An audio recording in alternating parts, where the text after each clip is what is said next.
అంతా ఊహించినట్టే జరిగింది. ఉపరాష్ట్రపతి ఎన్నికల్లో ఎన్డీఏ అభ్యర్థి సిపి రాధాకృష్ణన్ దీంతో భారత 15వ ఉపరాష్ట్రపతిగా ఆయన ఉన్నారు. ఎన్నికల్లో మొత్తం నమోదు కాగా రాధాకృష్ణన్కు అనుకూలంగా 452 ఓట్లు వచ్చాయి. ఇక ఇండియా కూటమి నుంచి బరిలోకి దిగిన జస్టిస్ బి సుదర్శన్ రెడ్డికి అనుకూలంగా 300 ఓట్లు పడ్డాయి. అయితే మొత్తం నమోదైన 767 ఓట్లలో 752 ఓట్లను మాత్రమే లెక్కించారు. మరో 15 ఓట్లు చెల్లలేదని అధికారులు తెలిపారు.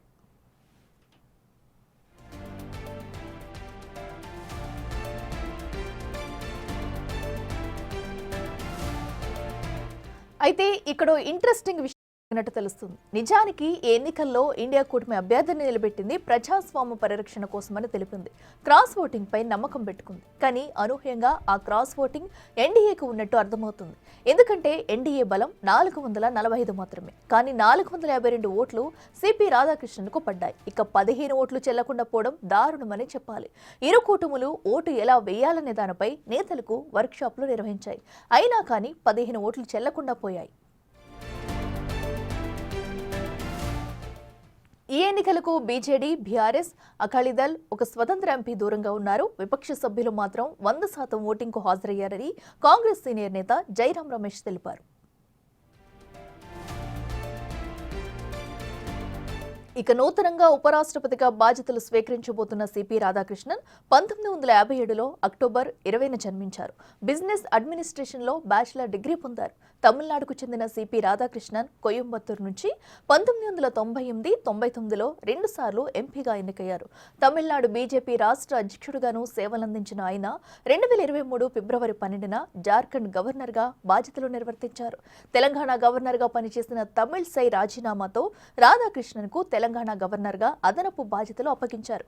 ఆ టైంలో పుదుచ్చేరి లెఫ్టినెంట్ గవర్నర్గా ఉన్న ఆయన తెలంగాణ అదనపు గవర్నర్గాను బాధ్యతలు నిర్వర్తించారు. ఆ తర్వాత ఆయన మహారాష్ట్ర గవర్నర్గాను ఎంపికయ్యారు. ఇప్పుడు దేశంలో రెండో అత్యున్నత పదవిని అలంకరించబోతున్నారు.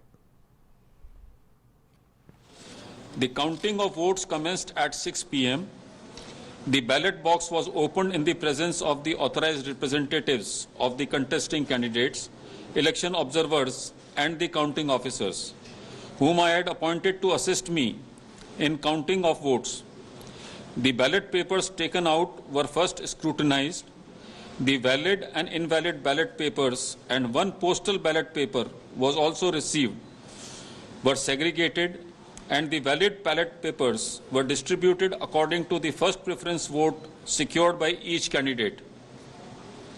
The postal ballot has been treated as returned and cancelled, as the elector declined to cast his vote. 767 votes were polled, out of which 752 were valid and 15 were invalid.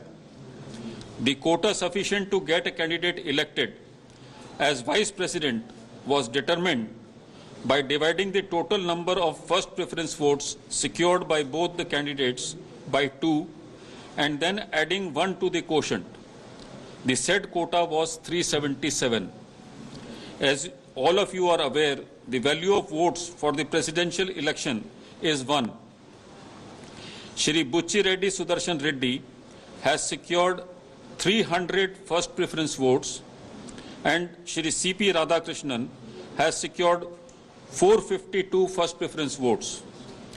As the first preference vote secured by Shri C.P. Radhakrishnan was greater than the requisite quota, in pursuance of provisions contained in Section 11 of the Presidential and Vice Presidential Elections Act 1952, 31 of 1952, read with Rule 35 of the Presidential and Vice Presidential Election Rules 1974, I, P.C. Modi, the returning officer for the Vice Presidential Election 2025, hereby declare that Shri C.P. Radhakrishnan, Jal Bhushan Raj Bhavan, Valkeshwar Road, Malabar Hill, Mumbai, has been duly elected to the office of Vice President of India. The result is being sent to the Election Commission of India and the Ministry of Law and Justice as per the extant provisions of Section 12 of the Presidential and Vice Presidential Election Act 1952 and Rule 35 of the Presidential and Vice Presidential Election Rules 1974.